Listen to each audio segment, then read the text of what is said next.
kasih ya Tuhan. Terima kasih Tuhan Yesus. Terima kasih ya Bapa.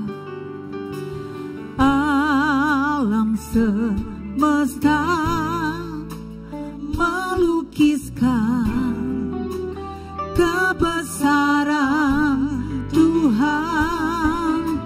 Bumi dan surga menyanyikan kemuliaan namamu. Hosana, sama-sama katakan Hosana, Hosana, haleluya. Layak dipuji, disembah, Kaulah yang bertahta dulu, sekarang dan selamanya. Raja atas segala raja, namamu besar termulia. Kami mengucap syukur ya Tuhan. Kami boleh datang memuji dan menyembah-Mu ya Tuhan di hari yang indah ini ya Bapa. Amin.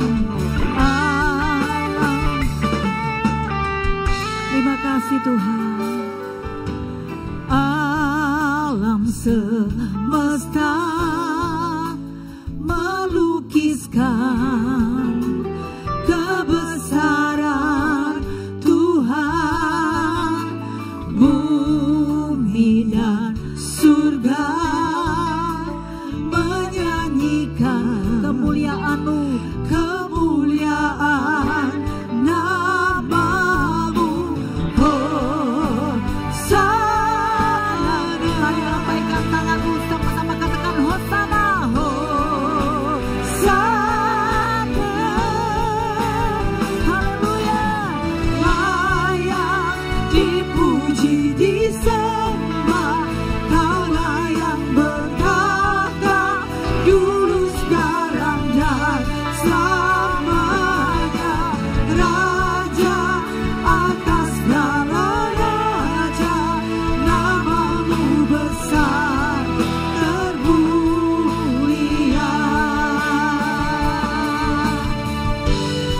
Sungguh Engkau termulia ya Tuhan. Sungguh Engkau yang terbesar. Karena kebesaran-Mu lah kami semua boleh ada di tempat ini, beribadah, memuji dan memuliakan namamu ya Tuhan. Terima kasih Tuhan Yesus buat anugerah. Terima kasih buat setiap kebaikan Tuhan. Haleluya. Terpujilah namamu ya Tuhan. Sama-sama katakan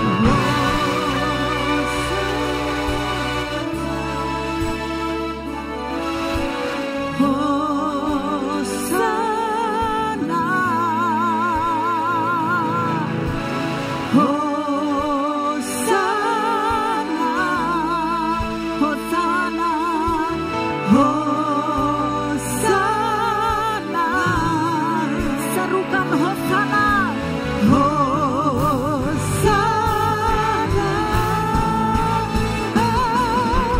Layak dipuji, disembah, Kaulah yang bertahta dulu, sekarang dan selamanya.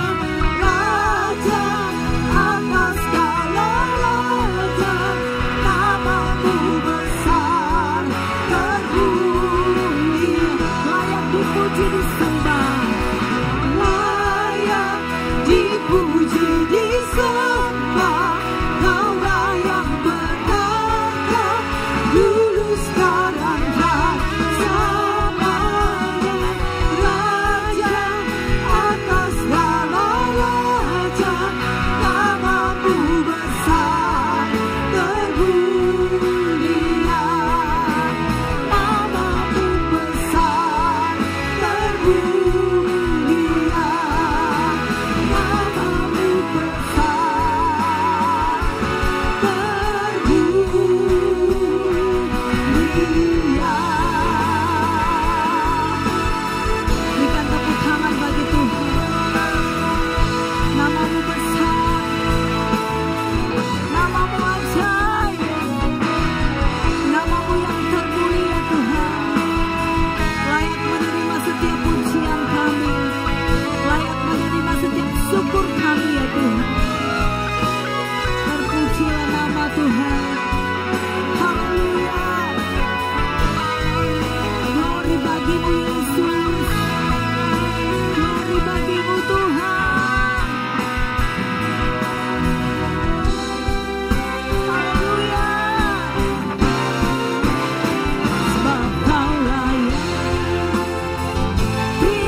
pujian, sebab Kau layak ku agungkan. Yesus Raja di atas segala. Jemaat saja katakan sebab Kau layak, sebab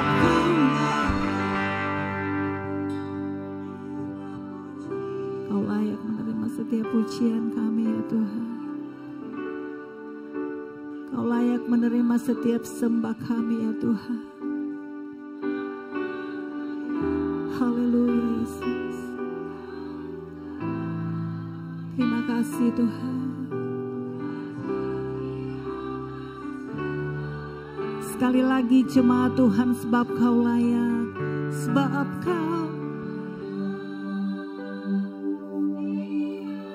Kaulah yang layak menerima setiap pujian umat-Mu ya Tuhan.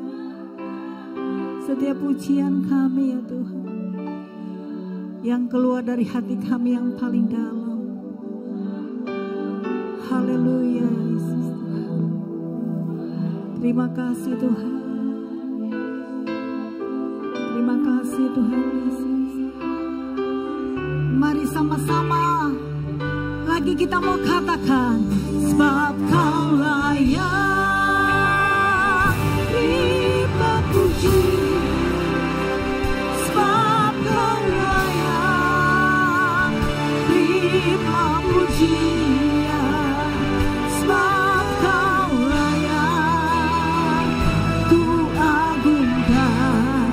Yesus Raja di atas segala raja. Sebab Kau layak terima pujian.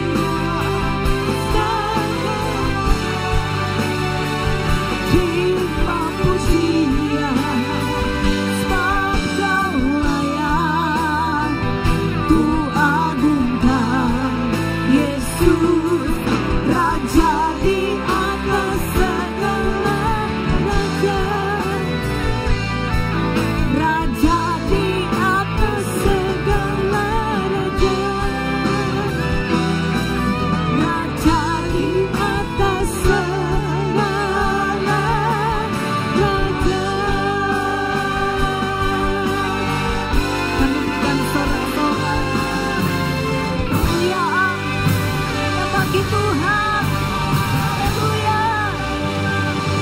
Haleluya. Terpuji-pujilah nama-Mu ya Tuhan, Raja di atas segala raja. Segala pujian, syukur, hormat kami sampaikan, kami naikkan hanya bagi-Mu ya Tuhan. Terima kasih buat setiap hadirat-Mu. Terima kasih buat sukacita, damai, sejahtera yang Kau limpah-limpahkan bagi setiap hidup kami semua yang hadir memuji dan memuliakan nama Tuhan di sore hari ini ya Bapa. Di dalam berkat nama Tuhan Yesus Kristus, kami semua berdoa dan mengucap syukur. Haleluya. Mari kita semuanya katakan amin. Engkau boleh berikan sorak-sorak, tepuk tangan yang paling meriah hanya bagi Tuhan kita Yesus Kristus, Raja di atas segala raja, Gembala yang agung. Puji Tuhan. Haleluya. Tetap tinggal berdiri. Pujian dan hormat kita mau berikan selalu untuk kemuliaan nama Tuhan. Haleluya.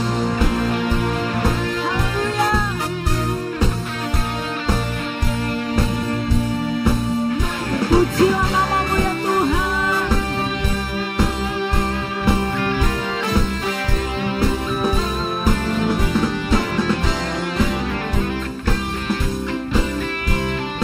Pujian dan hormat, kemuliaan dan kuasa bagi Allah yang kekal. Dan segala bangsa ciptaan semesta sujud di hadapan-Mu. Surga bumi nyatakan kemuliaan-Mu, dan setiap lutut bersujud menyembah Kau Tuhan kami tinggikan. Kerajaan-Mu kekal selamanya, Allah yang kekal. Kau adalah Allah yang kekal ya Tuhan. Haleluya. Terpujilah nama-Mu ya Tuhan. Lagi sama-sama. Pujian dan hormat, kemuliaan dan kuasa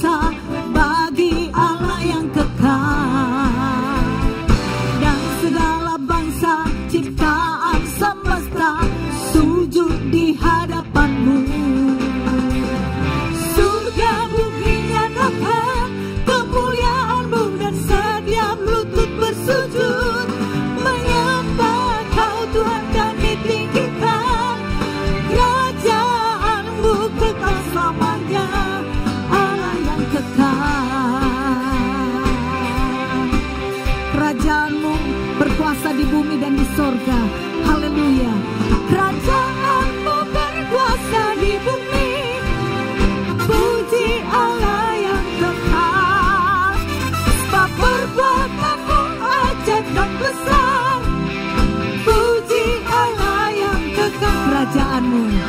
Kerajaanmu berkuasa di bumi. Puji Allah yang kekal. Sebab perbuatanmu ajaib dan besar. Puji Allah yang kekal. Amin. Surga bumi nyatakan kemuliaan-Mu dan setiap lutut bersujud menyembah Kau Tuhan kami tinggikan. Kerajaan-Mu kekal selamanya, Allah yang kekal. Haleluya. Pujilah nama Tuhan, sekali lagi katakan. Pujian dan hormat, kemuliaan dan kuasa bagi Allah yang kekal. Amin. Dan segala bangsa ciptaan semesta sujud di hadapan-Mu. Surga bumi nyatakan kemuliaan-Mu dan setiap lutut bersujud menyembah Kau Tuhan kami tinggikan. Kerajaan-Mu kekal selamanya, Allah yang kekal. Kerajaan-Mu berkuasa atas hidup kami semua ya Tuhan. Kerajaan-Mu berkuasa di bumi. Puji Allah yang kekal. Sebab perbuatanmu ajaib dan besar. Puji Allah yang kekal. Kerajaan-Mu, kerajaan-Mu berkuasa di bumi. Amin. Puji Allah yang kekal. Sebab perbuatanmu ajaib dan besar. Puji Allah yang kekal. Surga bumi nyatakan kemuliaan-Mu dan setiap lutut bersujud menyembah Kau Tuhan kami tinggikan. Kerajaan-Mu kekal selamanya, Allah yang kekal. Amin. Allah yang kekal. Sama-sama katakan, Allah yang kekal. Kerajaan-Mu berkuasa di bumi. Puji Allah yang kekal. Haleluya. Puji Tuhan Yesus. Silakan duduk kembali saudara. Jemaat yang dikasihi Tuhan, kita sama-sama mau mendengarkan kebenaran firman Tuhan.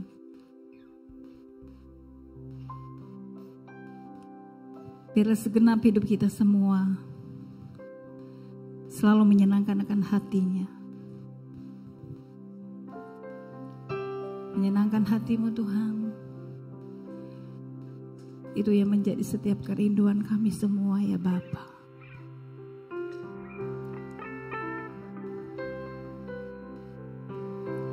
Haleluya.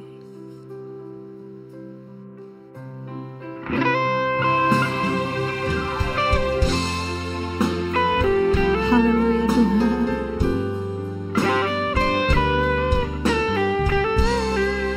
Makasih ya Bapa.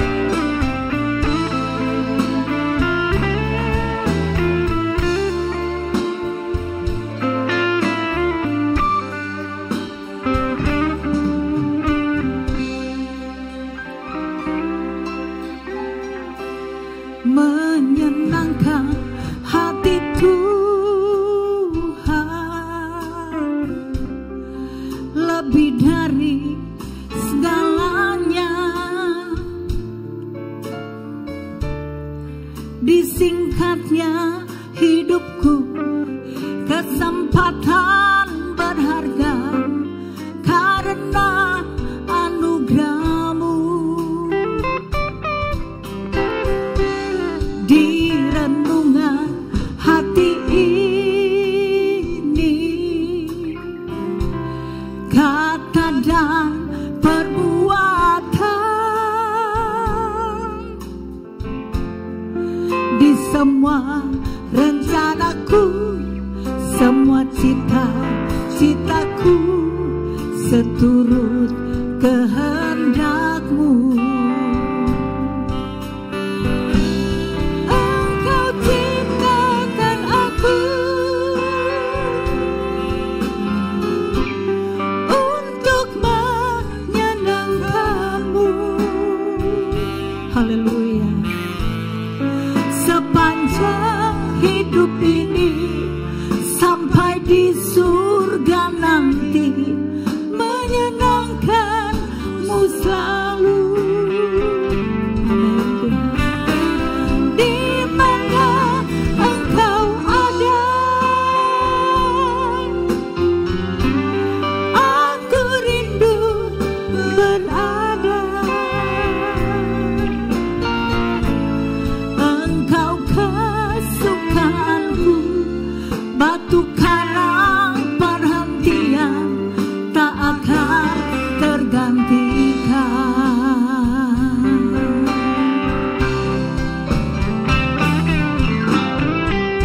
Terima kasih Tuhan, Kau boleh menciptakan semua hidup kami.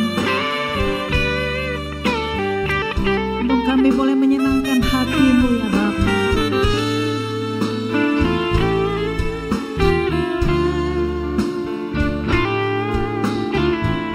Terima kasih Tuhan Yesus. Mari sekali lagi dengan kasih Kristus saya undang kita semuanya bangkit berdiri. Menyenangkan hati Tuhan lebih dari segalanya. Disingkatnya hidupku, kesempatan berharga karena anugerah-Mu. Di renungan hati ini,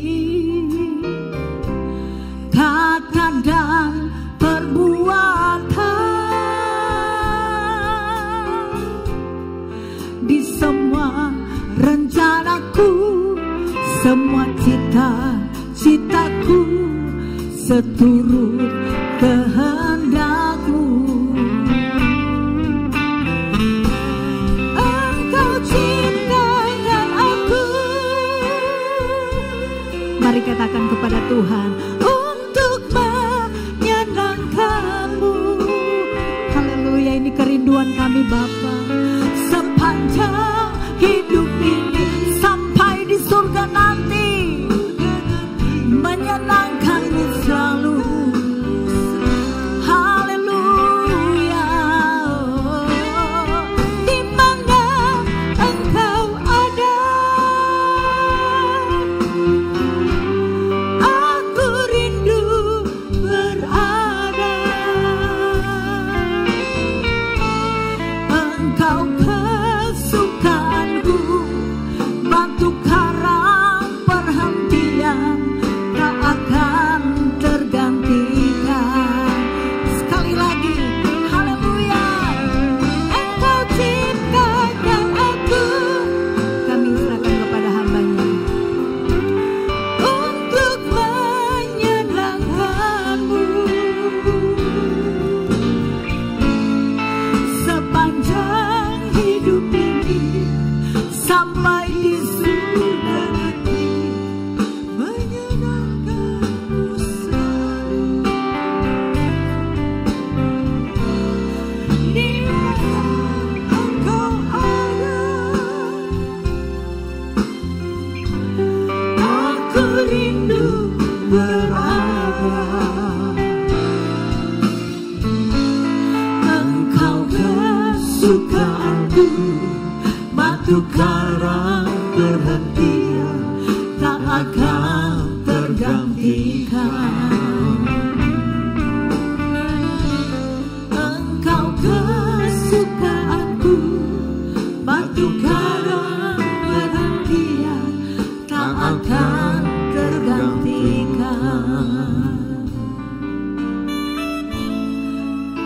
Engkau kesukaanku, batu karang perhatian tak akan tergantikan.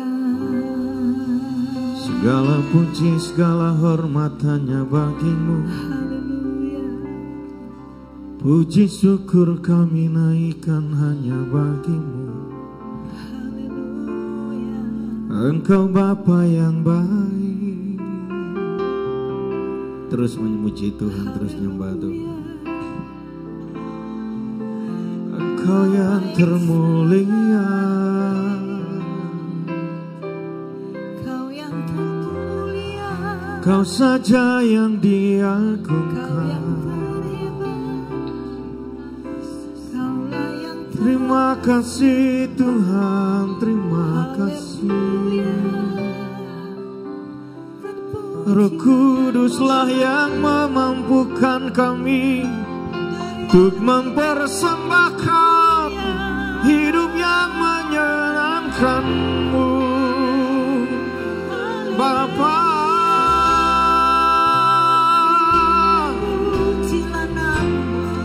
Segala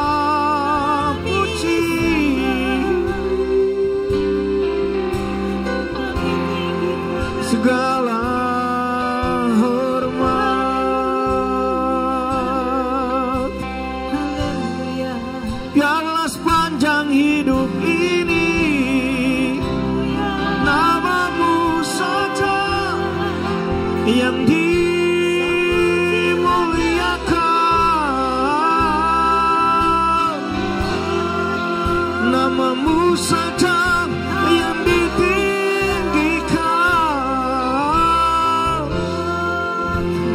Yesus Tuhan,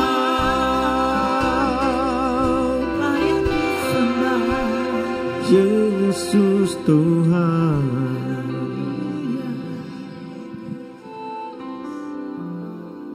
Bapa, kasih-Mu terus mengalir dalam hidup ini, melebihi sungai yang mengalir. Sungai bisa kenal dengan kekeringan, tetapi kasih-Mu tidak mengenal kekeringan. Kebaikan-Mu tak pernah habis-habis. Kebaikan-Mu tak pernah berhenti. Terima kasih Tuhan. Kami bersuka cita di dalam hadirat-Mu Tuhan. Saatnya kami mau mendengarkan pesan-Mu bagi kami sore hari ini.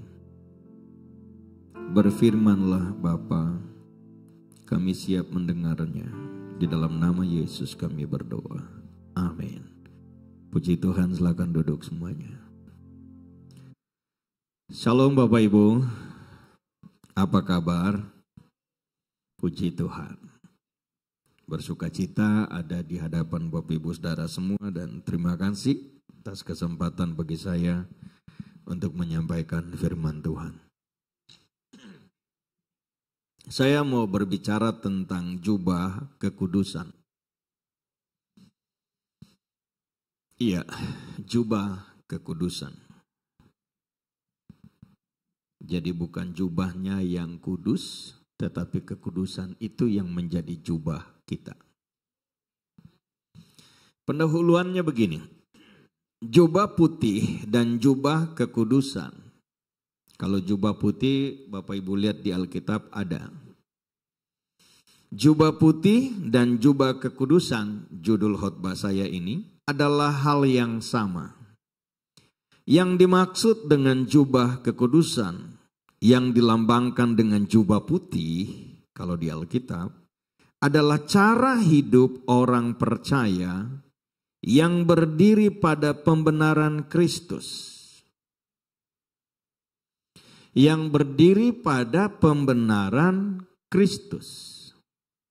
Sebagai apa? Landasan hidup dalam ketaatan pada firman Tuhan. Hidup dalam kesetiaan dan tindak tanduk yang tiada bercela. Jadi bukan sekedar kita bilang kita beragama, bukan sekedar kita bilang kita mau mentaati firman, tetapi yang menjadi landasan dari kita beragama, landasan kita mentaati firman adalah pada landasan saudara dan saya dibenarkan oleh Tuhan. Saya ganti kata dibenarkan oleh Tuhan dengan karya penebusan Kristus. Saya ganti kata penebusan Kristus dengan karya Yesus di kayu salib. Di atas dasar itulah saudara dan saya berdiri. Di atas dasar itulah saudara dan saya melangkah maju. Di atas dasar itulah saudara dan saya berkata kami beragama Kristen. Di atas dasar itulah saudara dan saya harus membuktikan pada orang sekitar bahwa kami adalah penurut firman Tuhan. Tindak tanduk kami sesuai dengan firman Tuhan. Hidup kami adalah hidup yang tidak bercela. Karena pada akhirnya kita suka atau tidak, siap atau tidak, ujung dari perjalanan hidup orang Kristen, dia akan bertemu dengan satu yang gak boleh tidak. Saya ulangi, kita akan berjumpa dengan satu hal yang gak boleh tidak, yang gak mungkin tidak dilewati oleh semua orang. Contoh ya sekarang, contoh pembanding. Hari ini di sini saya berdosa. Dan kalau saya tetap dalam dosa, maka saya akan mati dalam neraka. Betul apa benar? Tetapi kemudian kita nih orang yang pendeta atau jemaat, waktu kita jadi anak Tuhan, maka kita akan terus maju sampai pada satu hal, nanti berjumpa dengan Tuhan. Setiap saudara dan saya harus menunjukkan bahwa kita berjubah putih. Gak ada jubah abu-abu, apalagi jubah hitam, gak ada. Jubah putih artinya apa? Kalau saudara lihat di dalam Wahyu pasal 14 ayat 13, perbuatan mereka menyertai mereka. Perbuatan yang mana? Perbuatan yang baik, perbuatan yang benar, atau perbuatan yang menggambarkan jubah putih itu. Jubah kekudusan itu yang terus mengikuti kita ke sana. Saudara ingat lagu Di Hadapan Manusia boleh kau bersandiwara, tapi jangan. Nah itu dia, maksudnya apa? Di mata Tuhan gak ada yang tersembunyi. Di mata Pastor Elia, yang kita boleh bilang Pastor Elia itu orangnya peka, bisa tahu nih orang ini benar apa tidak.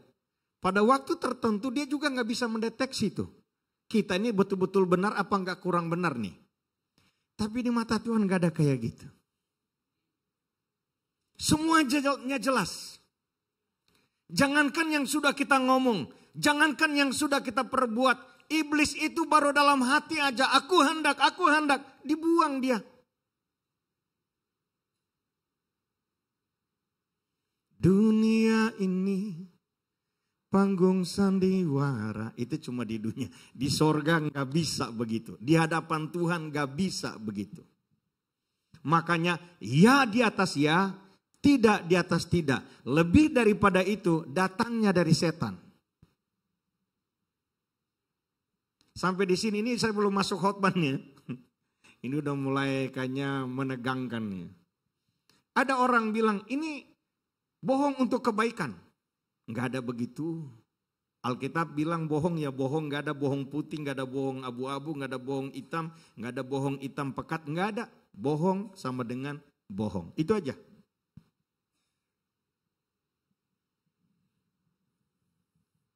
Ini pendahuluan udah kayak gini ya. Dan mari saya bawa kita. Dalam Kejadian pasal yang ke-12, saya pakai bahasa ini. Tuhan menguduskan Abraham untuk rencananya Tuhan bagi dunia melalui Abraham. Saya ulangi.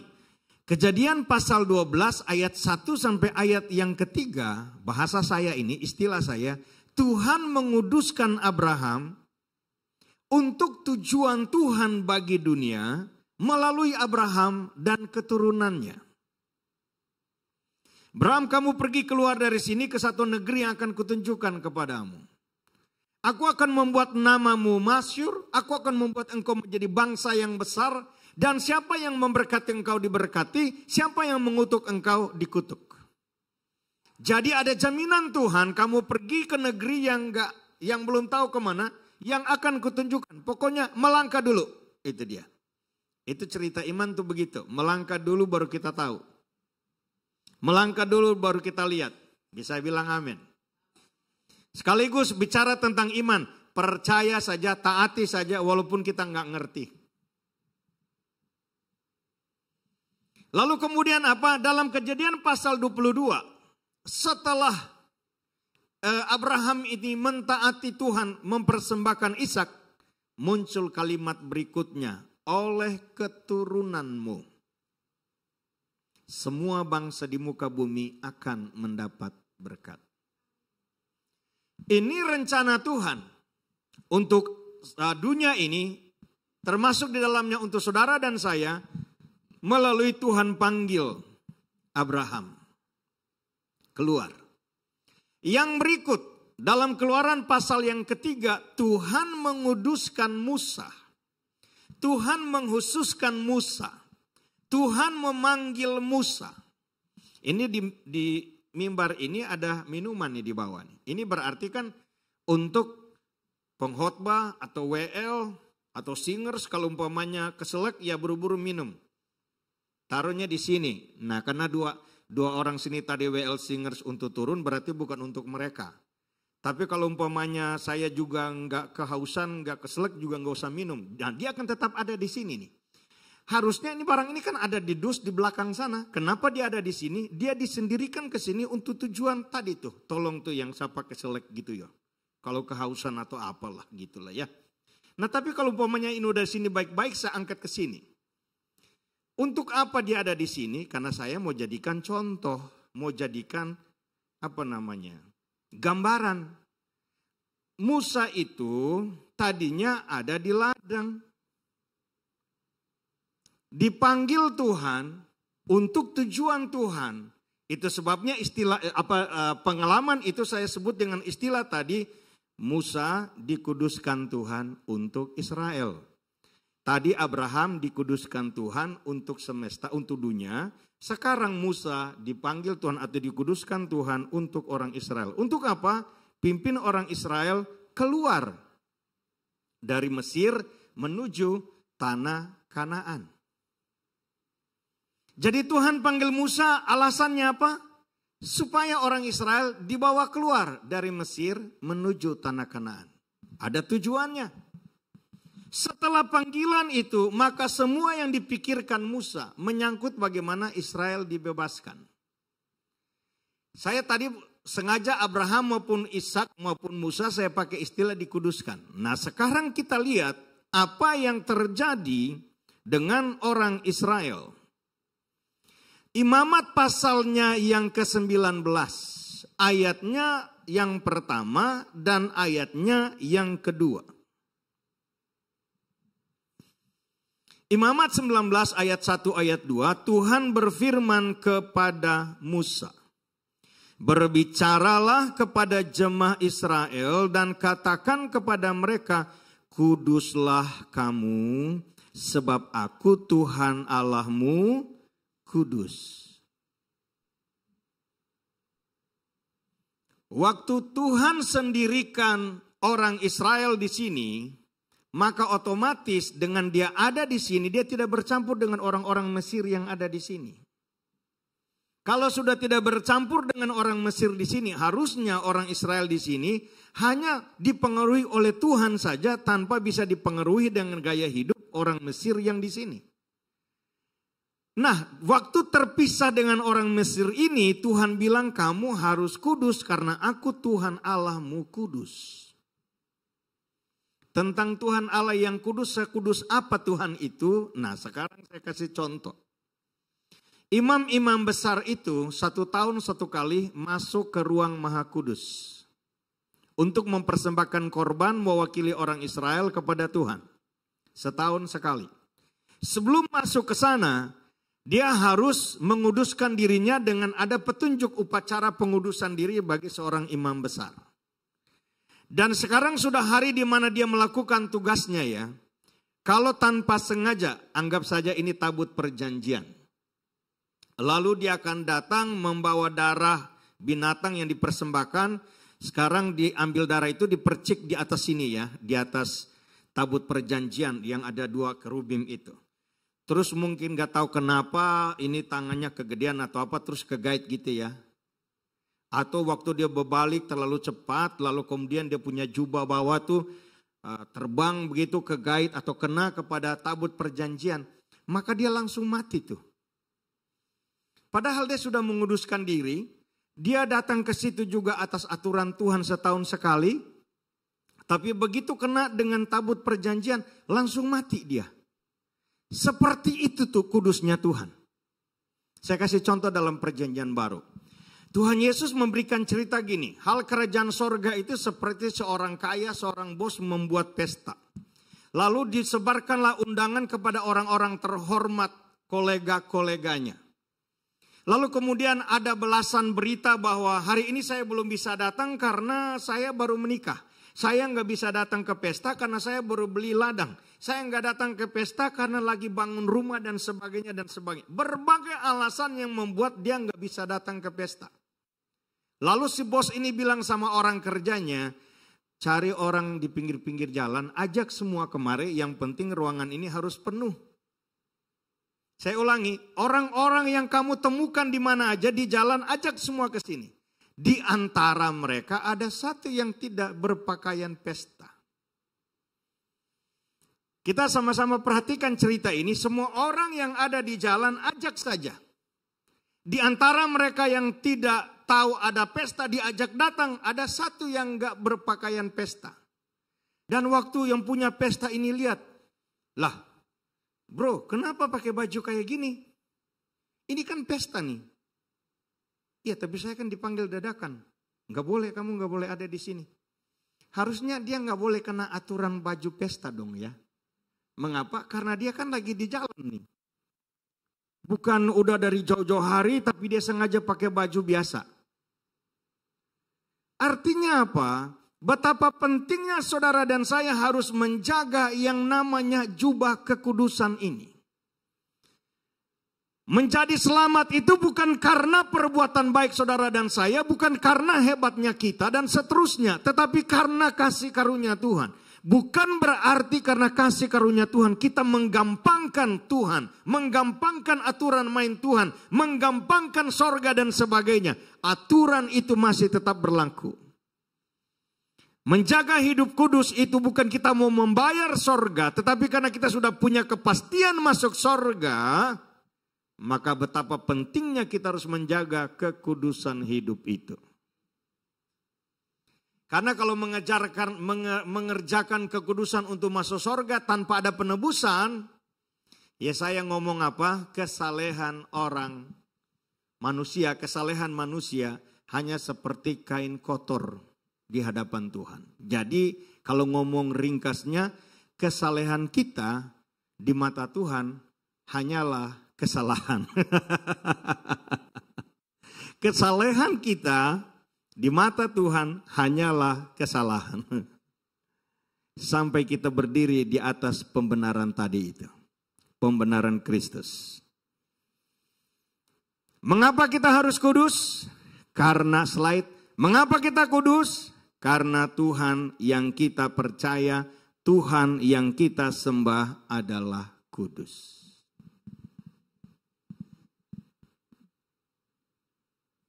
Satu Petrus mengutip ini. 1 Petrus pasal 1 ayat 16. Sebab ada tertulis, kuduslah kamu sebab aku kudus.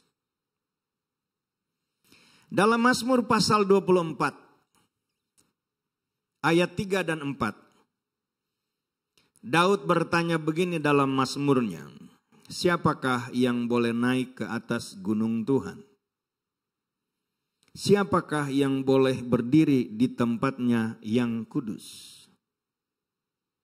Jawabannya di ayat 4. Orang yang bersih tangannya dan murni hatinya.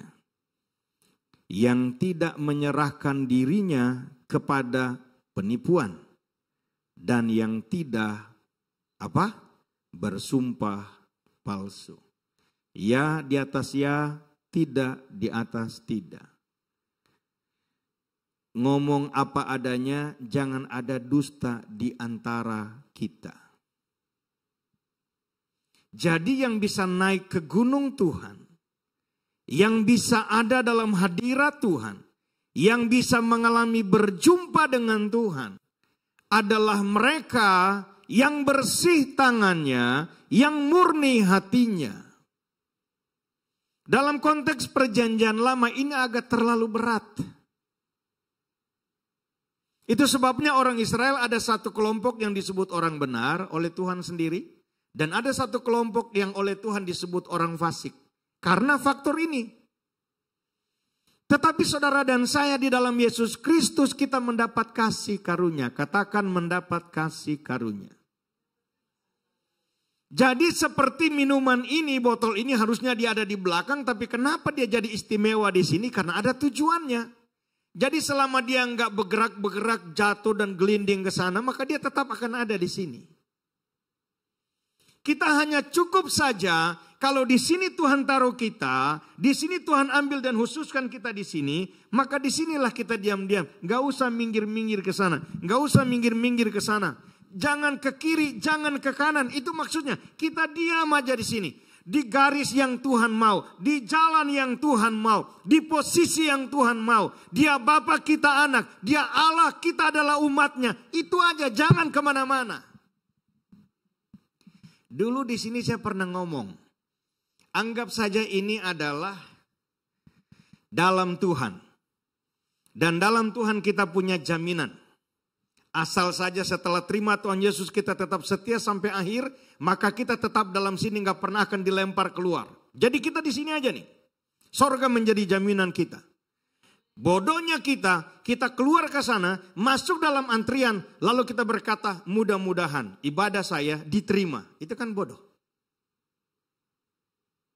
Udah ada cara yang mudah untuk selamat, yang penting mempertahankan iman saja. Kita tinggalkan Yesus, yang dalam Dia kita punya jaminan selamat. Kita antri di sana, lalu berpikir, ya mudah-mudahan Tuhan Yesus Dia berbelas kasihan sama saya, Dia terima saya di sorganya. Di kampung saya tanya sorga ada berapa? Ada yang bilang sorga cuma satu. Terus saya tanya, semua agama mengajarkan sorga tidak? Iya. Terus semua agama itu Tuhannya satu atau beda? Mereka mulai bingung. Kayaknya beda ya. Kalau Tuhan beda, berarti sorga itu kan tempat Tuhan. Nah kalau ternyata Tuhan beda itu kan berarti ada berapa sorga, tergantung ada berapa Tuhan. Nah mereka mulai bingung nih kan. Jadi saya ulang lagi. Sorga ada berapa? Tadi yang rame ngomong satu, sekarang udah mulai tinggal satu dua yang ngomong satu. Kalau sorga satu, pertanyaan berikut, Tuhan ada berapa? Sesuai agama? Udah gak ada jawaban.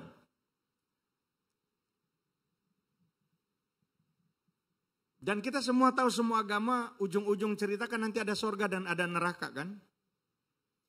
Tetapi kalau saudara berkata sorga itu adalah tempat tinggalnya Tuhan. Maka mari secara iman kita harus berkata itu adalah tempat tinggalnya Tuhan kita. Dan itu menjadi sasaran kita. Gimana dengan yang lain? Urusan Tuhan dengan mereka, bukan urusan kita. Urusan kita tetap setia sampai akhir.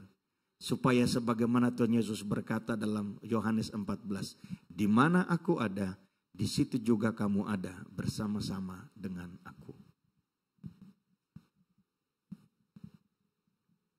Sekarang ini, perkembangan teknologi. Sekarang ini banyak orang kaya, sekarang ini banyak orang pintar. Dan di negara-negara yang maju, untuk sembuh itu gak perlu pakai doa. Ke rumah sakit juga gak perlu pakai duit karena sudah dijamin pemerintah. Sehingga mau datang kapan, datang aja buat janji. Dan kalau dokter pintar, belum waktunya mati, pasti sembuh.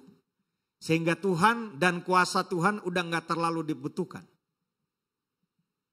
Makanya dulu daerah-daerah yang Kristen, sekarang itu anak-anak muda udah gak ada di gereja, yang ada tinggal orang-orang tua 1-2. Gereja-gereja yang mewah, megah gitu ya. Udah jadi restoran. Di Inggris kemarin saya lihat ada satu gereja oleh Pangeran Charles. Gak tahu dikasih apa dihibahkan apa dijual kepada kelompok aliran kepercayaan lain, dan lain-lain sebagainya. Mengapa begitu? Karena orang-orang di sana berpikir nggak ada Tuhan. Bahkan ada pengajaran yang berkata Tuhan sudah mati.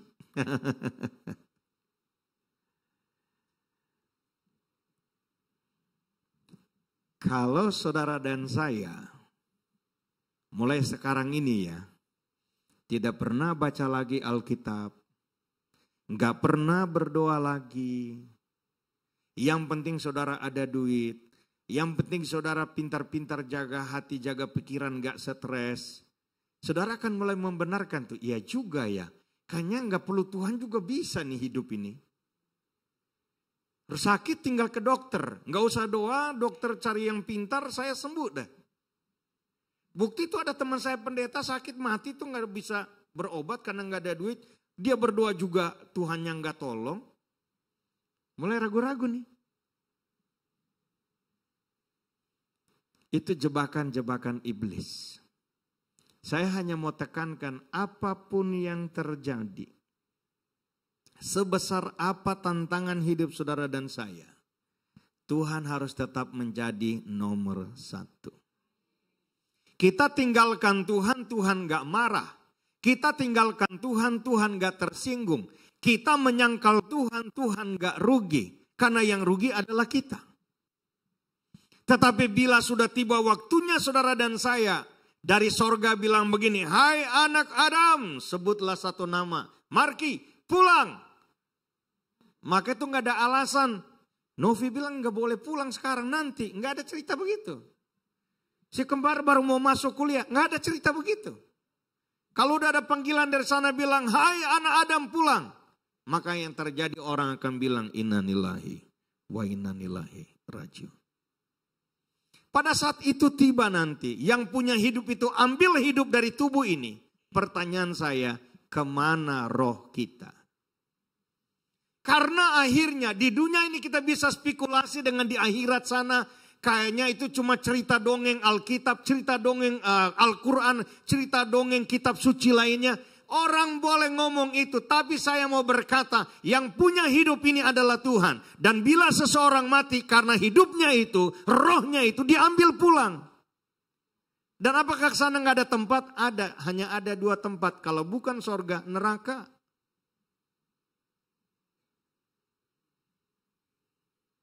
Jadi selama ini kita jatuh bangun dalam dosa kayaknya nggak apa-apa. Nggak apa-apa dengan belum apa-apa itu nggak sama. Tidak apa-apa kok. Iya tidak apa-apa dengan belum apa-apa itu nggak sama.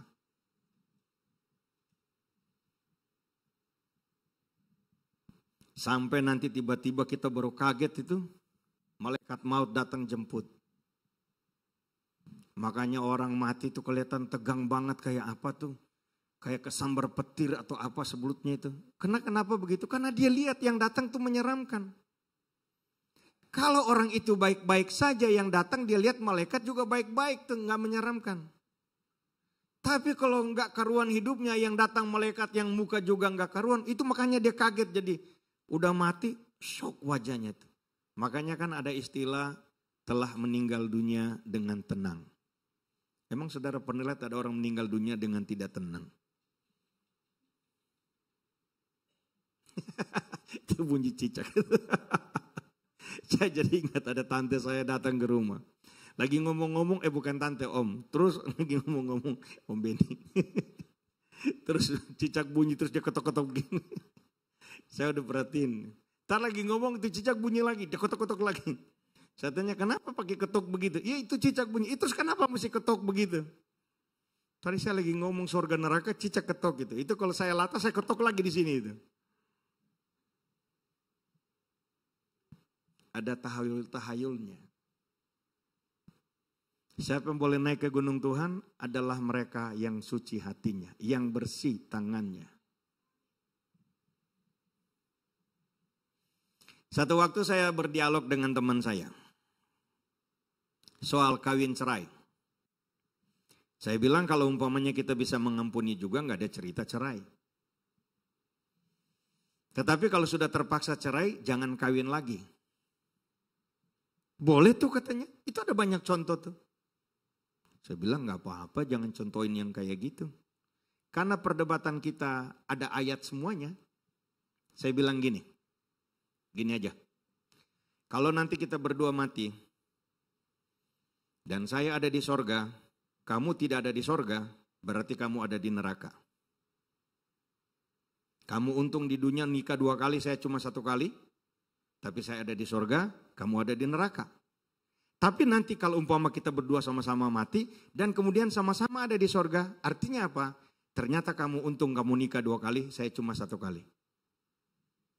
Daripada kita 2 ribut nih. Tapi kalau akhirnya kamu nggak di sorga, kamu mesti tahu alasannya adalah karena kamu nikah 2 kali. Simpel-simpel aja gitu. Bicara kebenaran kita nggak bisa paksa orang. Yang kita mesti paksa adalah diri kita untuk mentaati firman apa adanya. Paksa diri kita untuk jangan melanggar firman yang tertulis. Di luar itu bukan urusan kita.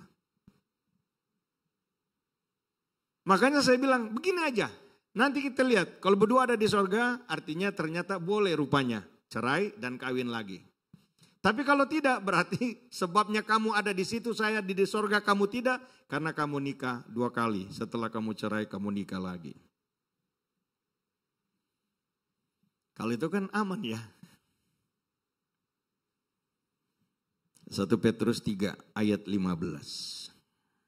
Tetapi kuduskanlah Kristus di dalam hatimu sebagai Tuhan. Nah ini dia. Tadi kuduskanlah Kristus dalam hatimu. Sekarang kuduskanlah Kristus sebagai Tuhan di dalam hatimu. Udah mulai ditegasin nih. Jadi bukan saja dia sebagai juru selamat, kita taruh Yesus di hati kita bukan karena dia juru selamat kita saja. Tapi kita harus taruh dia dalam hati kita sebagai Tuhan atas hidup kita. Dulu ada lagu rock yang berkata bahwa hatiku adalah rajaku. Dengar baik, Tuhan adalah raja di hati kita. Roh Kudus dalam hidup saudara dan saya bukan sebagai tamu, tapi sebagai Tuhan atas hidup kita. Karena begitu kita terima Yesus sebagai Tuhan dan Juru Selamat, maka Roh Kudus punya hak penuh atas hidup saudara dan saya, atas tubuh ini, atas hati kita, untuk dia jadikan baitnya. Kalau itu ceritanya, maka berbahagialah kita yang dipimpin oleh Roh Kudus. Karena orang yang hidup oleh roh akan melakukan keinginan roh. Dan kalau dia melakukan keinginan roh, pada saat yang bersamaan gak mungkin dia juga melakukan keinginan daging. Sebaliknya orang yang melakukan keinginan daging pada waktu bersamaan, gak mungkin dia melakukan keinginan roh. Dan kalau keinginan roh ujungnya hidup, keinginan daging ujungnya adalah mati. Ayat ini, kuduskanlah Kristus di dalam hatimu sebagai Tuhan. Sebagai Tuhan, sebagai pemerintah, sebagai yang penentu, sebagai yang berhak penuh.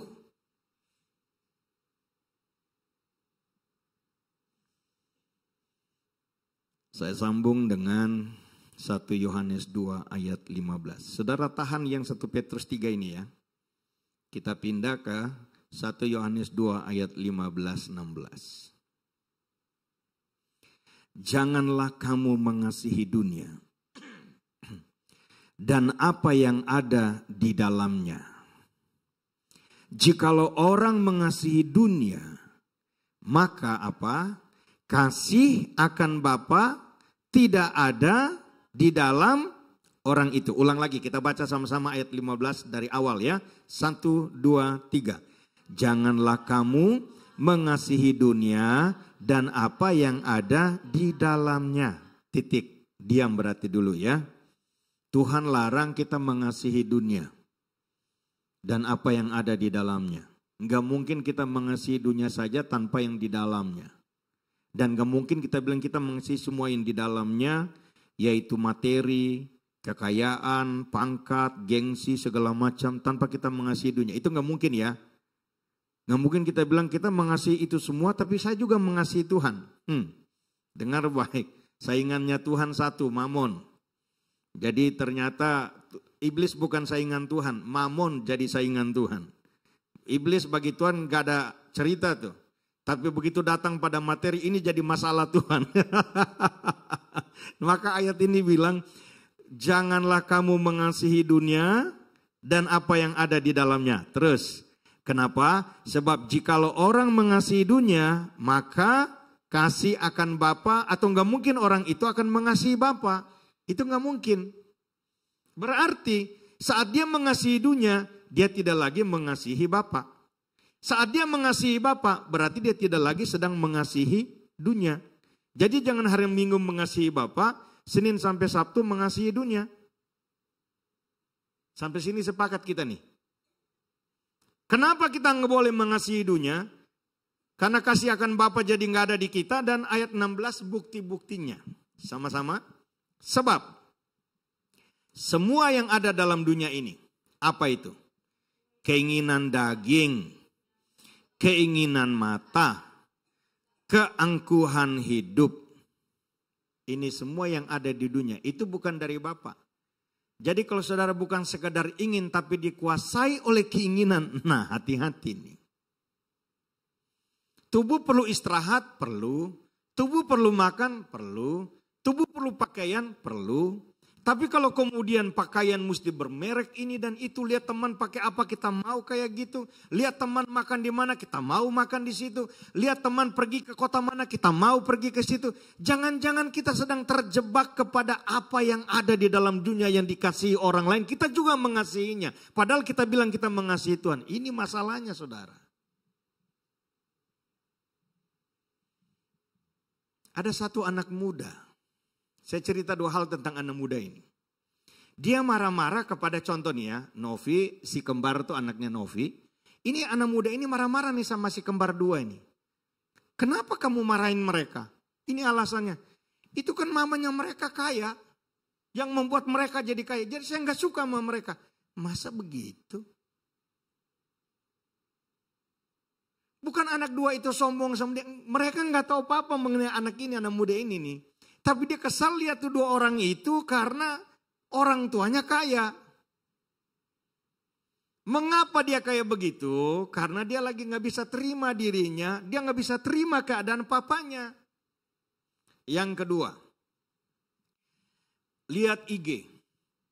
Status orang. Orang upload apa, di mana, pemandangan apa, tulisan apa, pesta apa, komentarnya apa. Dia jadi stres sendiri. Kenapa ya saya kayak gini ya? Satu waktu dia salahkan orang tuanya. Kenapa kamu salahin orang tua? Karena papa saya dulu itu gak tegas sama saya. Gak tegasnya gimana? Dia gak didik saya dengan keras. Apa yang saya mau dikasih semuanya. Saya gak mau kerja gak dipaksa. Saya gak mau ini gak mau itu gak dipaksa. Akhirnya saya terbiasa dengan hidup manja. Mereka semua sudah pada mati. Papa mama sekarang saya menderita. Di balik 2 cerita ini saya mau kasih tahu satu hal. Kalau kita gak bisa melihat identitas kita dalam Tuhan. Kalau contoh ayat ini. Kalau kita gak berhasil menjadi pribadi yang mengasihi Bapa kita di sorga. Maka tanpa sadar kita sedang terperangkap di hal yang berikut. Kita sedang mengasihi dunia dan apa yang ada di dalamnya. Dan saat kita nggak bisa mencapainya, kita menjadi iri, menjadi cemburu kepada orang lain yang mencapainya. Kita iri, kita cemburu pada mereka. Dan itu jadi masalah kita. Mereka tidur nyenyak, mereka nggak pernah mikirin kita, kita lagi sakit hati mikirin mereka. Mudah-mudahan kalian naik pesawat, kalian jatuh. Kalau cuma mereka bodoh, kalau ada orang lain di situ terus mati juga. Ada pendeta mau pergi ke Halmahera mati juga. Kan konyol kayak gitu.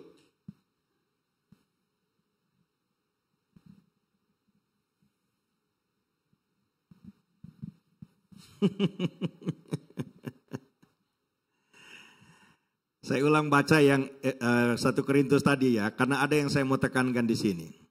1 Korintus 3:15 tadi. Tetapi kuduskanlah Kristus di dalam hatimu sebagai Tuhan. Nah ini komentar saya. Bila Kristus telah dikuduskan menjadi Tuhan atas diri kita, diri Bapak Ibu Saudara dan saya, maka kita tidak akan mungkin mengasihi dunia. Gak akan mungkin kita dikuasai oleh keinginan-keinginan daging. Dan tidak akan mungkin kita dikuasai oleh keinginan mata serta keangkuhan hidup. Satu waktu di status Facebook saya tulis gini. Kadang kita bersaksi, dengan kita pamer, kita susah bedain. Ini kesaksian atau lagi pamer. Kadang kita sedang menikmati hidup atau lagi kasih tunjuk bahwa kita punya ini dan itu, kita juga susah bedain. Dan kadang-kadang yang model kayak gini, kita membuat orang yang seperti contoh anak muda tadi itu menjadi korban gara-gara kita.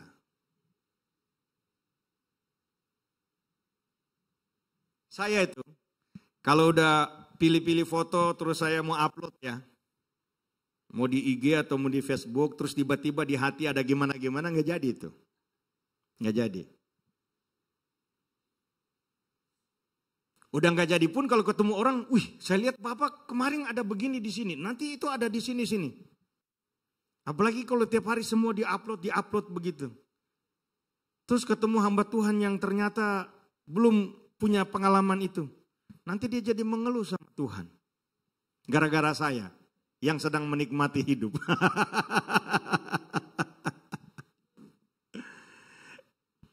Bapak Ibu paham maksud saya? Satu ayat terakhir. Terakhir udah ya. Soalnya kalau nggak terakhir nanti saya lupa berhenti ntar. Ini mumpung lagi ingat mau berhenti ini. Wahyu 22 ayat 11. Tadi saya mulai dari Kejadian 12 ya. Sekarang udah Wahyu. Jadi artinya kita udah dengar firman dalam 45 menit kurang ini. Kejadian sampai Wahyu.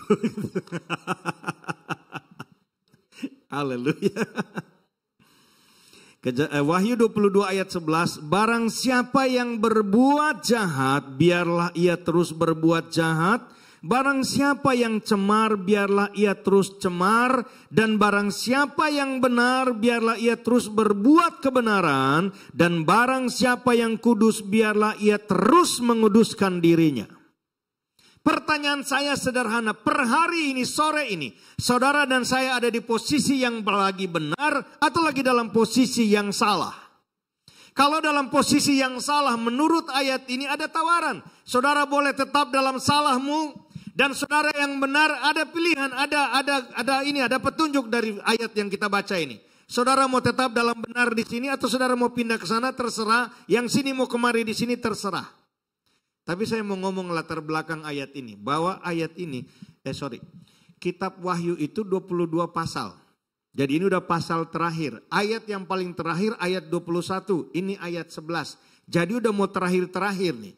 Jadi karena cerita ini mau terakhir-terakhir udah gak ada. Istilahnya gini. Ini mau dioperasi juga tar mati. Biarin aja gak usah diapa-apain. Ntar juga mati. Kira-kira gitu.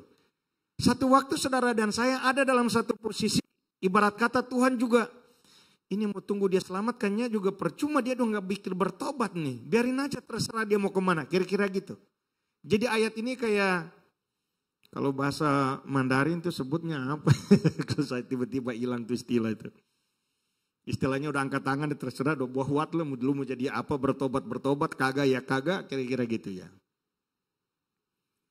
Yang kudus, biarlah terus menguduskan dirinya. Yang benar, biarlah ia terus melakukan kebenaran. Dan saya harap ayat yang terakhir ini, kita yang ada di sini, kita menggenapinya. Bisa bilang amin? Puji Tuhan. Kesimpulan. Jubah kekudusan adalah hidup dalam pembenaran Tuhan. Menaati firman-Nya. Tidak bercela hidup kita. Ekspresi hidup kita adalah ekspresi hidup yang setia. Hidup yang berbeda dengan dunia ini. Walaupun kita masih tinggal di dunia. Ibarat ikan. Kalau ikan itu hidup dia akan selalu melawan arus. Hanya ikan mati saja yang akan dibawa arus. Betul apa benar? Dan selama yang namanya ikan selama dia masih hidup. Walaupun ada di air asin, air laut. Dia nggak akan menjadi asin tuh daging ikan itu. Sampai dia menjadi mati lalu orang taruh garam baru dia jadi ikan asin. Kita masih ada dalam dunia. Tapi dunia nggak ada dalam hati kita. Bisa bilang amin. Kita ada dalam dunia. Tapi dunia nggak ada di hati kita. Dunia nggak menguasai kita. Ya ini hidup yang tidak duniawi. Sampai kita menghadap apa? Menghadap Bapa Sorgawi. Apalagi Bapak Ibu Saudara yang ada di gereja yang dibawa Pendeta Eras. Satu waktu saya ketemu satu bapak. Teman-teman dia itu teman-teman saya. Waktu kami ke Israel tahun 2008. Satu waktu ketemu dia. kok saya baru tahu nih Bapak ini, jadi kita kenalan.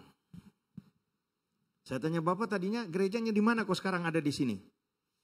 Oh saya gereja sama Pak Eras. Terus saya udah keluar. Kenapa? Tiap hari bicara mengenai sorga dan neraka, mengenai nanti mati. Saya jadi takut, makanya saya pergi ketinggalin gereja itu. Maksud saya, apalagi Bapak Ibu Saudara yang ada di gereja di bawah pendeta Eras. Harusnya selalu siap. Kapan saja Tuhan panggil, ayo. Kapan saja Tuhan bilang pulang, ayo. Karena hidup saya hidup dalam kebenaran, hidup dalam kekudusan. Sehingga mati hanya soal waktu, bukan sesuatu yang menakutkan. Mati hanya soal pindah dunia saja. Tuhan Yesus memberkati kita semua, haleluya, puji Tuhan.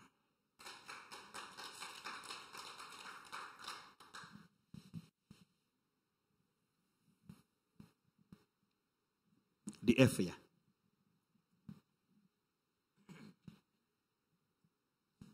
Mari Bapak Ibu saya ajak kita berdiri semuanya.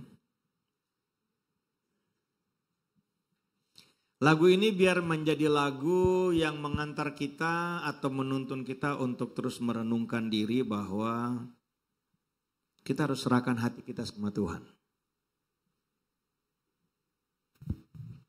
Saudara tahu ayat yang bilang begini, di mana hartamu berada, di situ hatimu berada.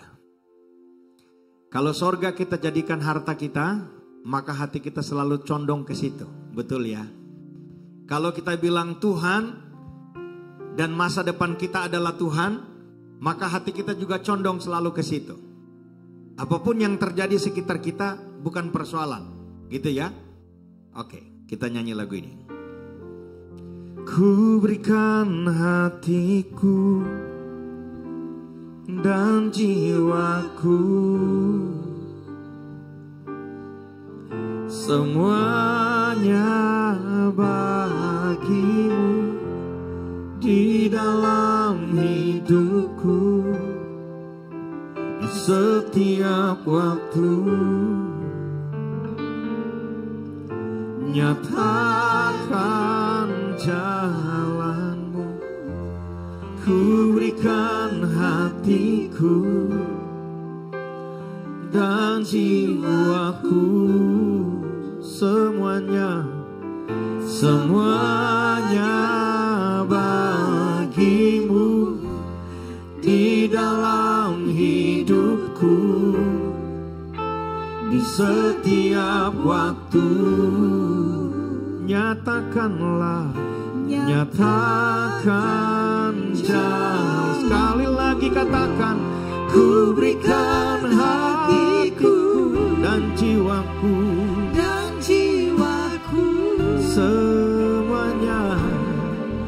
semuanya bagimu Tuhan, di dalam hidupku, di setiap waktu. Nyatakan, ku berikan hatiku, ku berikan hati dan jiwaku ya Tuhan. Semuanya bagimu Tuhan. Setiap waktu. Nyatakan jalanku. Singer saja nyanyikan. Saudara, firman Tuhan saya sudah selesaikan. Pilihan ada di setiap kita masing-masing. Apakah kita akan terus memakai jubah kekudusan itu? Hidup yang kudus itu?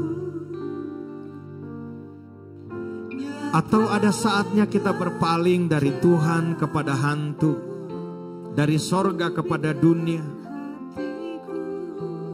sehingga kita menjadi orang Kristen yang tidak jelas? Atau kita berprinsip apapun yang terjadi, saya tetap dekat dengan Tuhan, ada di dalam hadirat Tuhan, bergaul akrab dengan Tuhan, Sehingga sebagaimana Tuhan kita kudus, maka kita juga kudus. Mari kita angkat tangan kanan kita, katakan bersama sekali lagi. Ku berikan hatiku dan jiwaku. Haleluya. Semuanya bagimu Tuhan. Oh ya Yesus. Amin, amin, amin. Nyatakan jalanmu. Nyatakan jalanmu. Nyatakan jalanmu Tuhan. Nyatakan jalanmu. Bapa, hamba telah selesai menyampaikan isi hatimu. Roh Kudus, tolonglah kami untuk tetap ingat firman ini, merenungkannya, kami mempraktekkannya. Biarlah hidup kami, hidup yang dipenuhi dengan hadirat Tuhan. Sadarnya kami akan Tuhan, menolong kami untuk hidup di dalam kekudusan-Mu. Kekudusan bukan sebuah usaha untuk hidup kudus, tetapi kami hanya tinggal saja di dalam pengudusan itu. Dengan cara mentaati firman-Mu, dengan cara berserah dalam pimpinan Roh-Mu. Terima kasih banyak Bapa. Diberkatilah setiap kami, diberkatilah setiap jemaat yang ada. Kesehatan, keluarga, pekerjaan, usaha, kebutuhan diberkati dalam nama Yesus. Diberkatilah Bapak Gembala, Ibu Gembala, Pastor Elia, Pastor Teresia. Diberkatilah pelayanan sore maupun pelayanan pagi, ibadah Mandarin. Kami sungguh mengucap syukur. Dalam nama Yesus kami berdoa. Semua katakan amin. Tuhan berkati, silahkan duduk. Puji Tuhan, kita semua telah diberkati dengan kebenaran firman Tuhan. Saatnya tiba kita mau berikan persembahan, kembali kita mau berdoa.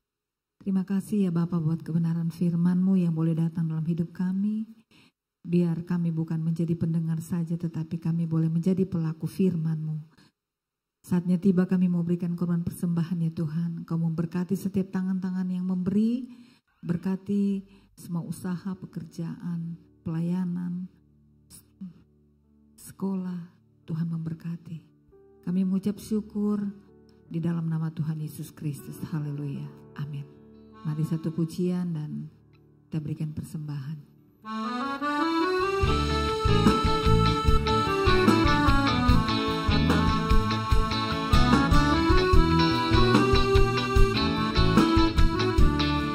Haleluya.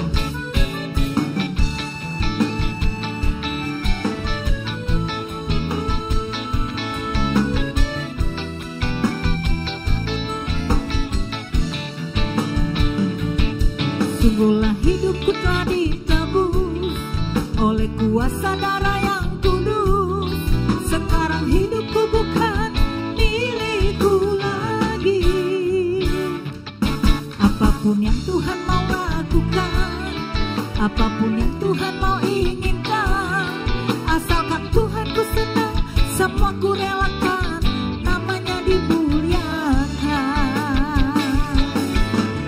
Suka-sukamu Tuhan, suka-sukamu Tuhan, suka-sukamu Tuhan, suka-sukamu Tuhan, suka-sukamu Tuhan, suka-sukamu Tuhan, suka-sukamu Tuhan, suka-sukamu Tuhan. Mari kita sama-sama bangkit berdiri. Kita nyanyi pujian ini dengan penuh sukacita. Haleluya. Suka-sukamu ya Tuhan. Sungguhlah hidupku telah ditebus oleh kuasa darah yang kudus.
sangat menikmati firman Tuhan. Rasanya belum cukup.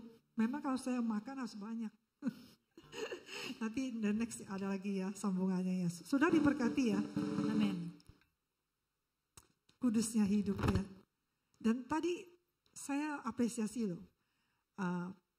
Bapak Lewi berani ngomong tentang pernikahan dan perceraian. Karena nggak banyak orang. Karena memang ada beda-beda pendapatnya. Tapi saya setuju.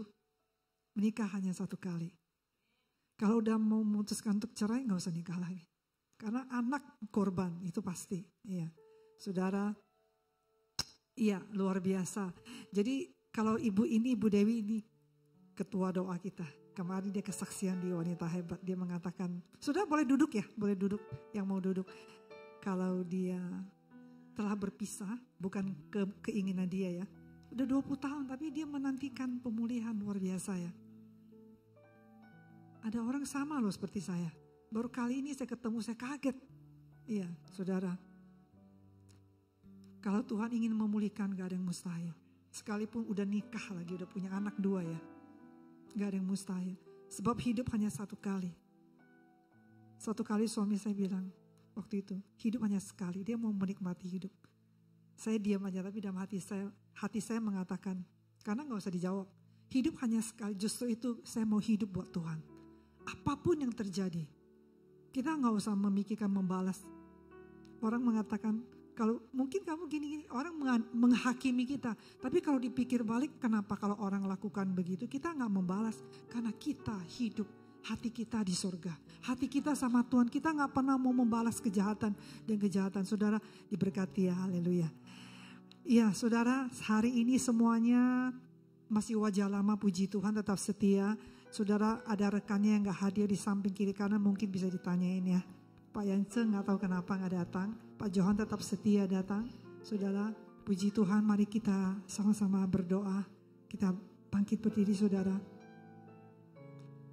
Haleluya. Kami bersyukur Tuhan. Karena Engkau firman-Mu terus mengajar kami. Supaya kami hidup. Tidak mencintai dunia dan segala yang ada di dalamnya. Karena dunia ini ada keinginan daging, keinginan mata, keangkuhan hidup.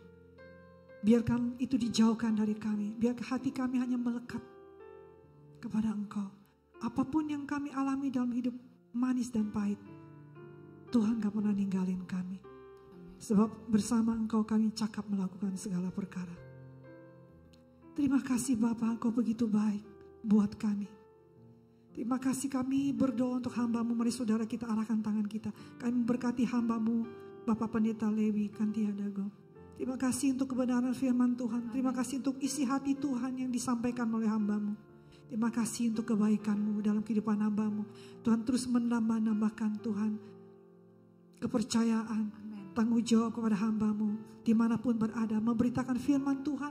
Orang-orang mengalami pertobatan, pemulihan, dan hidup yang baru. Mujizat dan tanda-tanda ajaib menyertai pelayanan hamba-Mu bersama keluarganya. Mereka boleh mengasihi dan melayani Engkau. Tuhan, perlindungan Tuhan jadi sempurna untuk hamba-Mu. Kesehatan yang baik. Terima kasih Tuhan, kami percaya hamba-Mu, orang-orang benar akan hidup melihat hari esok yang penuh dengan janji Tuhan. Anak cucunya akan perkasa di bumi. Terima kasih Bapa. Kami juga Tuhan memberkati hamba-Mu Pastor Elia, gembala kami yang kami kasih, dan Pastor Teresa. Yang saat ini dia bersama dengan kami. Kami percaya tuntunan demi tuntunan dan pemeliharaan Tuhan, perlindungan Tuhan, penyertaan Tuhan juga sempurna dalam kehidupan kedua hamba-Mu. Biar apapun yang mereka lakukan Tuhan, bukan atas kehendak mereka sendiri, tapi karena Engkau yang mau, karena Engkau yang menuntun kedua hamba-Mu. Tuhan terus memberikan hati gembala dan kerendahan hati untuk terus mencari wajah-Mu, untuk terus membawa gereja-Mu, ibadah Mandarin dan Indonesia, terus melayani Engkau, mengasihi Engkau, untuk kami sama-sama bertumbuh di tempat ini. Kami juga memberkati jemaat yang hadir pada sore hari ini. Terima kasih untuk kesetiaan anak-anak-Mu Tuhan, terus memberikan mereka iman yang kuat dalam menghadapi badai apapun dalam kehidupan. Sakit penyakitkah atau apapun, Tuhan Yesus sendiri yang memberikan jalan keluar. Tuhan menyembuhkan setiap yang sedang sakit. Oleh bilur-Mu, jemaat-Mu menerima kesembuhan. Oleh bilur-Mu mereka disembuhkan dan dipulihkan. Hati yang sakit dipulihkan. Terima kasih Bapa, hubungan-hubungan yang retak Tuhan pulihkan kembali. Karena kami percaya Kau sedang memulihkan gereja-Mu Tuhan. Karena supaya Engkau datang dan Engkau mendapati iman di bumi ini. Kami rindu Tuhan biar jemaat-Mu mengalami pemulihan dalam segala aspek kehidupannya, dalam ekonomi, terobosan keuangan, terobosan kerohanian, terobosan hubungan dengan Engkau. Kami percaya waktu kami pulih hubungan dengan Engkau, maka semua kebajikan kemurahan-Mu, terobosan finansial akan menyertai, kesembuhan menyertai. Terima kasih Bapa buat jemaat-Mu yang juga tidak hadir pada sore ini. Tuhan berkati, Tuhan jamah, Tuhan melawat mereka. Terima kasih Bapa, kami bersyukur untuk bangsa dan negara kami. Kami tahu Indonesia tetap di dalam kendali Engkau ya Tuhan. Indonesia ada banyak sekali doa-doa yang dinaikkan melalui gereja-Mu. Satukan gereja-Mu Tuhan, untuk menyatakan kasih-Mu, untuk menyatakan kemuliaan-Mu. Gereja yang bersatu, itu adalah doa Tuhan Yesus, kerinduan Tuhan Yesus, unity, supaya dunia melihat dan dunia percaya kepada Engkau. Terima kasih berkat-Mu turun atas bangsa ini. Biar pengenalan akan Tuhan turun, biar jiwa-jiwa diselamatkan, jiwa-jiwa dilawat oleh Engkau. Lawatan terjadi dan lawatan yang besar sedang menimpa bangsa kami Tuhan. Mereka yang tidak mencari Engkau, Tuhan berkenan untuk ditemui ketika mereka juga sedang mencari Tuhan yang mana Tuhan sendiri akan menyatakan diri kepada mereka. Terima kasih berkati pemerintah kami Indonesia, Bapak Presiden, Wakil Presiden, seluruh jajaran pemerintah yang ada dan yang akan datang. Tuhan satukan di dalam visi misi, semua program yang baik akan dilanjutkan dan program-program baru yang baik. Tuhan, Engkau mampukan pemerintah yang baru untuk melaksanakan apa yang sudah mereka rencanakan dan janjikan. Terima kasih Bapak, sebelum kami pulang, kami siapkan hati kami untuk menerima berkat-Mu.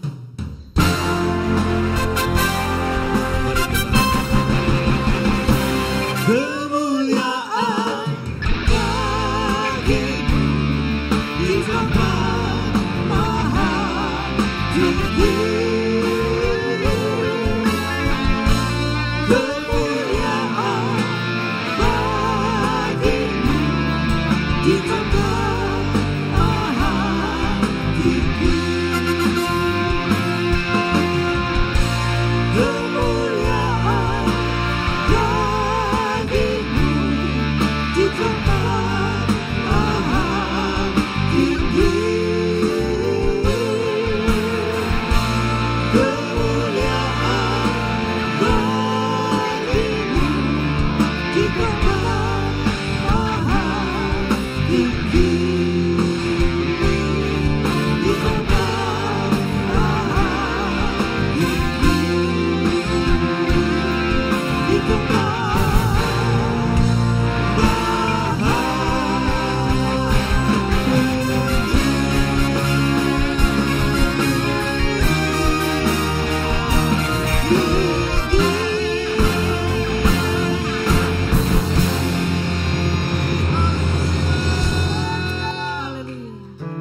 Berbahagialah orang yang takut akan Tuhan, yang sangat suka kepada segala perintah-Nya.